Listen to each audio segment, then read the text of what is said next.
And you can debate me all you want, but the day you cross into eternity, you will realize it. You know what? There are more than 7,000 prophecies in scripture.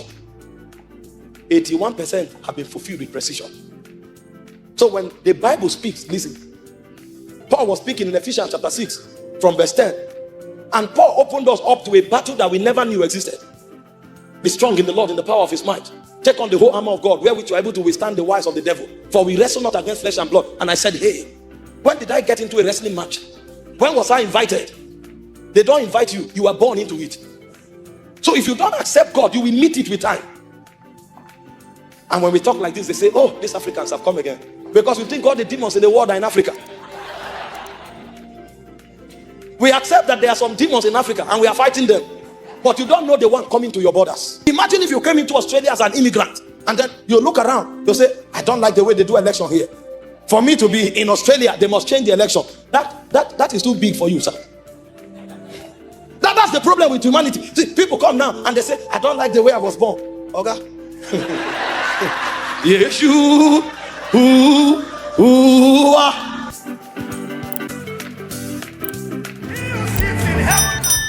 John chapter 1 verse 1, the Bible said, in the beginning was the Word. And it said the Word was with God and the Word was God.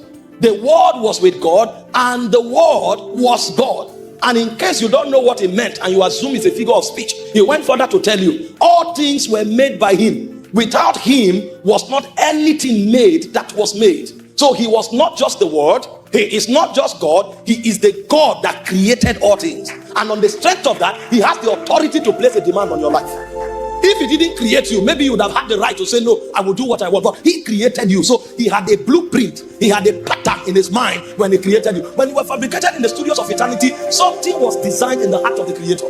And you cannot come here now and become creative and say, I will do what I want. No creator allows his design to do what he wants. What you should do was written before you were created. He was the Word. He created all things. It will be high level ignorance to come into time now and say, my life is my own. What is life? Nobody consulted you before you came. You just discovered yourself and you are fighting. You didn't know. Where do you come from? My life is my own. Who consulted you before you came here? Now when you are going to leave, nobody will still consult you. They will tell you come. So you came without being consulted. You will go without being consulted. Now what makes you feel you have authority? Do you really have the life? Which life are you talking about? Who has it? They didn't tell you when you will come, and they are not telling you when you will go, and you don't have the right to protest. You know, when you are dealing with the government of Australia, you can go to the street with placards because you elected them. When you are dealing with the king, it's a waste of time. Protest does not work there. So no matter how educated you are, you can't challenge the desire of a king, because a king was not elected. He brought you here for a purpose, and when your purpose is accomplished, he will take you back. That talks about the divinity of God. He created you for a reason. Now when you get to heaven, you will be educated enough to understand that. That's why the 24 elders in Revelation 4:11, they bowed their heads and they wept, they cried and worshiped, and they said, all things were created for thy pleasure. The day that level of understanding gets into you, your life will have meaning. Imagine if you came into Australia as an immigrant and then you look around, you say, I don't like the way they do election here. For me to be in Australia, they must change the election. That is too big for you, sir. That's the problem with humanity. See, people come now and they say, I don't like the way I was born. Okay? Yes, you.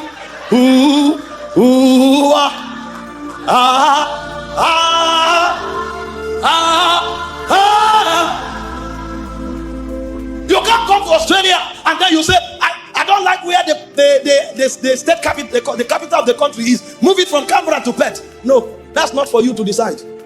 You can't come to Australia and say, why do we go to work on Monday? No, let's start going to work on Saturday. Monday is free. I prefer to rest on Monday. No, kingdom does not work like that. There is a predetermined will. When you come in, you understand it and you align. So Jesus speaking in Matthew chapter 6 verse 10, he said, thy kingdom come. But how does your kingdom come? Thy will be done on earth as it is in heaven. So you are admitted into the kingdom when you receive his life. But now that you have come into the kingdom, you must submit to the will of God. If you submit to the will of God, then he shows you his wisdom. Now that you are in this kingdom, these are the dynamics of operation. This is how you move ahead in this kingdom. So in Matthew 16:19, it says, behold, I give unto you the the keys of the kingdom. I reveal to you the keys. There is a way to function in this kingdom. When you come into the kingdom, 4 things are non-negotiable: the life of God, the wisdom of God, the will of God, and the authority of God. When these 4 things are working in your life, then Jesus has become your king. People can be born again, but Jesus is not their king, because they have not submitted to the will of God. God tells them, pray. They say, no, I don't feel like. They are born men. They say they feel like women. And there's nothing anybody can tell them. That's what they feel like. So Jesus is not their king. He said in the beginning it was not so. He made them male and female. Whatever makes a female say he's a male, it means he doesn't know Jesus. Jesus is not his king. If Jesus is your king, you will follow that which was predetermined. There is no politics on earth that can change it. If you like, the whole of humanity can gather and say it is approved. The voice of the king is louder than the gathering of men. Why do the heathens rage and the people imagine a venting? The people of the earth, they've ganged up against the Most High. You would think God will be perturbed. I was not voted. They say him that sits in the heaven shall laugh. You know what? He is called Ancient of Days. You will live, you will pass. Another generation will come. He is still constant. He was old before time began, so he doesn't know old age. You submit to his will, submit to his kingdom. He gives you his authority. That is the day of his power. The day of his power is the day when his kingdom comes. So this is beyond church. Church can be full, it will not be the day of his power. This is beyond programs. There can be programs everywhere, yet it's not the day of his power. It becomes the day of his power when we receive his life, when we surrender to his will, when we function by his wisdom, and when we operate his authority. Then Jesus will be manifested as king. Now, to reveal Jesus as king is beyond the teaching, it's a life. To reveal Jesus as king is beyond the doctrine, it's a life. People who are regulated by his wisdom, controlled by his will, people who can command his authority, and people who live by his life, those are the people that manifest the day of his power. Submission to God is not negotiable. If you don't know the will of God and you don't submit to the will of God, you will be a victim in this realm. You know, when God gives us an invitation to function in his kingdom, we may think we are doing God a favor. Now remember, God doesn't need you to be king. Neither does he need you to be God. In fact, before he started creating, he already was God. He didn't become God after creating you. He was God before he started creation. He was king before he started creation. So he doesn't need you to be God or king. You need him to be relevant. So anything he tells you is for your own good. Anything he tells you is for your own blessing.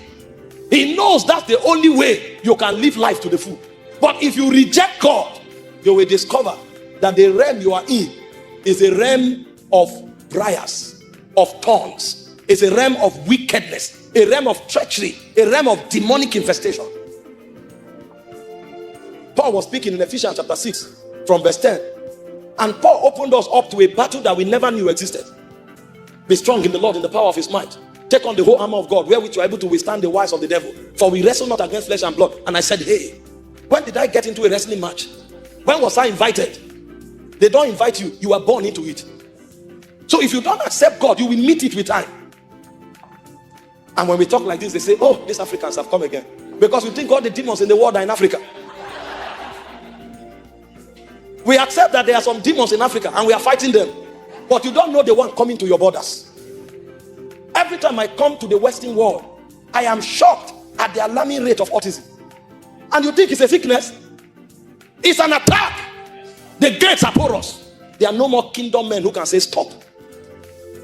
Trump was lamenting the other day and he said some years ago, it used to be one child in every 1,000. He said now it's one child in every 34 child. Don't you think Satan is covering a lot of ground? You think the work of demons is corruption? You are joking. There are different kinds of demons. At least in Africa, we don't have people on the street protesting that a man will marry a man. We still understand the meaning of marriage. I'm saying that the definition now is difficult for some of you. But at least we still, you are more intelligent according to your statistics. But at least we still know the definition of marriage. That in the beginning it was male and female.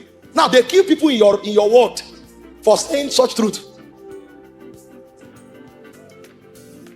One of the most promising young men of this century was shot dead some days ago because he spoke truth. Now you think corruption is in Africa? You think wickedness is in Africa? Shot dead for speaking truth.